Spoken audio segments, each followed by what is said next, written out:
तो आज का जो बिजनेस है वो है कॉस्मेटिक प्रोडक्ट का। अगर आप स्टोर खोलते हैं, साथ में ही श्रृंगार स्टोर अगर खोलना चाह रहे हैं, तो क्या क्या चीज़ें आपको ध्यान में रखनी है।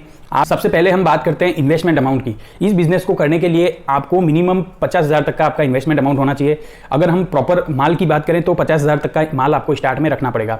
इसके अलावा जो दूसरा खर्चा है, आप जहाँ पे रेंटेड आप जो भी दुकान लेंगे उसका आपका रहेगा। उसके अलावा आपको थोड़ा सा इंटीरियर भी उसके हिसाब से आपको सेट करना पड़ेगा। आपको केबिन वगैरह सारे बनाने पड़ेंगे। आप किसी कारपेंटर से कॉन्टैक्ट करके एक बहुत ही अच्छा, और स्टार्ट में आपको मैं बताऊँ तो बहुत ही कम आप इन्वेस्टमेंट लगाइए। फिर धीरे धीरे जैसे जैसे आपका ग्रो होगा वैसे आप बड़ा इन्वेस्टमेंट कर सकते हो, इंटीरियर को और ज़्यादा अपडेट कर सकते हो। इस बिजनेस को स्टार्ट करने के लिए आपको होलसेल में सारी चीज़ें खरीदनी पड़ेगी। होलसेल के जो बड़े बड़े मार्केट हैं वो मुंबई, दिल्ली, जयपुर, इसके अलावा पूना, ऐसी बहुत सारे स्टेट हैं, बहुत सारे ऐसी सिटीज़ हैं जहाँ से आपको होलसेलर में, ऐसी बहुत सारी सिटीज़ हैं जहाँ से आपको ये सारा माल अवेलेबल हो सकता है।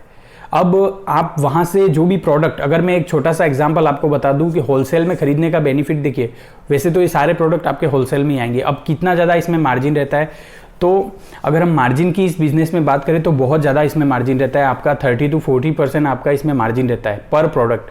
तो आप सोच सकते हैं जो प्रोडक्ट आप 30 से 40 रुपये में खरीदते हैं, यहाँ पर वो 200 से 250 रुपये में भी पर पीस जाता है। तो लेडीज़ के जितने भी सजावटी सामान है सारे, उसके आपको मैं इसके वीडियो में लिस्ट भी शेयर करूंगा, तो किस प्रकार से आप इसमें स्टार्ट में ये चीज़ें रख के और फिर शुरुआत कर सकते हो। तो वीडियो में आप देख सकते हैं ये जितने भी आपको आइटम दिख रहे हैं, आप वीडियो को पॉज करके डेफिनेटली इसको वॉच करिए और इसे नोट कर सकते हैं, स्क्रीनशॉट ले सकते हैं।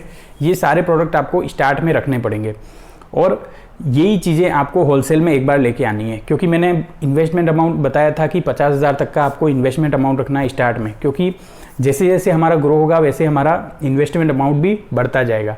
स्टार्ट में आपको रेंट जहाँ भी है तो आपको 8 से 10,000 तक का रेंट पड़ सकता है। देखिए सिटी टू सिटी डिपेंड करता है और हर सिटी का अलग माहौल रहता है। जैसे अगर आप बहुत मार्केट वाली जगह पे अगर ये चीज़ें कर रहे हो तो वहाँ पे चलेगा भी ज़्यादा, और उसके अलावा आपको रेंट भी आपको वहाँ पे ज़्यादा पे करना पड़ सकता है।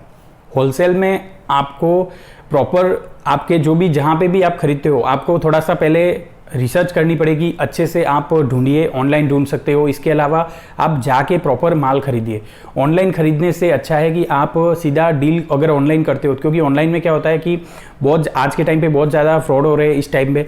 क्योंकि जो माल आप खरीदते हो या तो प्राइस में आपका डिफरेंस बताया जाएगा जब आप माल उतारते हो, या फिर जो प्रोडक्ट आप इंपोर्ट कर रहे हो उसमें या तो कोई टूट फूट होगी या फिर प्रोडक्ट आपका दूसरा आ गया। इस टाइप से बहुत सारी चीज़ें होती है। तो स्टार्टिंग में आप जाके फिर आपका अगर प्रॉपर रिलेशन बन जाता है उस होलसेलर से, तो फिर उसके बाद आप कंटिन्यू विदाउट, आप भले वहाँ नहीं जब भी जाओ तो आप सीधा लिस्ट उसको सेंड करके भी मंगवा सकते हो। परमिशन की अगर मैं बात करूँ तो आप नगर निकाय के जो भी लोकल जो भी अथॉरिटी होती है उससे आप परमिशन ले सकते हो। उसके अलावा आपके पास दुकान का रेंट एग्रीमेंट होना चाहिए जहाँ भी आप रेंटेड शॉप शुरू कर रहे हो।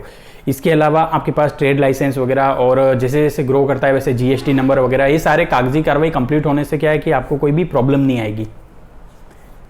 कस्टमर के साथ आपका रिलेशन बहुत ही अच्छा होना चाहिए। स्टार्ट में आप एकदम से ज़्यादा भी मार्जिन ना रखें, क्योंकि आपका मार्जिन स्टार्ट में कम होना चाहिए। स्टार्ट में आपको मार्केट में सेट होना है, साल 1.5 साल तक आप इस चीज़ का बहुत ज़्यादा ध्यान रखें। इससे क्या है कि आपका कस्टमर टूट सकता है और वो किसी और दुकान पे शिफ्ट हो सकता है। तो आपको स्टार्ट में एक अच्छा रिलेशन आपको बनाना है, आपको कस्टमर को अच्छे से हैंडल करना है। अच्छी चीज़ें, क्वालिटी और प्रोडक्ट आप अगर कस्टमर को देते हो, अच्छी सर्विस देते हो, तो डेफिनेटली कस्टमर वापस आपके पास आता ही है। और ये बिज़नेस बहुत ज़्यादा हाईली डिमांडेबल है। हाईली डिमांडिंग बिजनेस के अंदर इस कैटेगरी के अंदर रखा जाता है, क्योंकि लेडीज़ को हर चीज़ों की ज़रूरत होती है। कॉस्मेटिक आइटम्स हो गए, श्रृंगार के आइटम्स हो गए, तो बहुत ज़्यादा इसमें आपको मार्जिन मिलने वाला है। तो श्रृंगार स्टोर जब भी आप खोलते हो तो आपको क्या चीज़ ध्यान रखनी है, आपको अपडेटेड और जितने भी ट्रेंड में चलने वाली चीज़ें वो चीज़ें आपको खरीदनी है। होलसेल में आप उन चीज़ का ध्यान रखें, ऑनलाइन भी सर्च करते रहें क्या चीज़ें ट्रेंडिंग में है, और इस हिसाब से भी आप अपनी मार्केटिंग कर सकते हो कि भाई हमारे पास ये चीज़ें ट्रेंडिंग में हैं। और जैसे जैसे आप जितना कस्टमर को अट्रैक्ट कर पाओगे उतना आपके पास कस्टमर आएगा। कॉस्मेटिक आइटम्स ऐसे हैं कि ये हमारे डे टू डे लाइफ में बहुत ज़्यादा यूज़ आते हैं। चाहे फेस वॉश हो गया, चाहे आपके कोई भी क्रीम हो गए, सनस्क्रीन हो गए, चाहे लोशन हो गए, ये सारे प्रोडक्ट ऐसे हैं जो डे टू डे लाइफ में काम आते हैं। हेयर ऑयल, शैम्पू, ये सारी चीज़ें। तो उस लिस्ट में मैंने अभी प्रीवियस में बताया था आपको थोड़ा टाइम पहले कि वो सारी लिस्ट आप स्टार्ट में इस टाइप से ही शुरू करें। चाहे आप गाँव में कर रहे हो तो 20 से 30 हज़ार से भी आप इसकी शुरुआत करो स्टार्ट में। जैसे जैसे चलेगा वैसे आप अच्छा इंटीरियर भी उस हिसाब से बढ़ा सकते हो, अपडेट कर सकते हो, और अपना माल भी ज़्यादा उसमें हैवी आप उसमें भर सकते हो। तो बहुत ही ज़्यादा प्रॉफिटेबल बिजनेस है।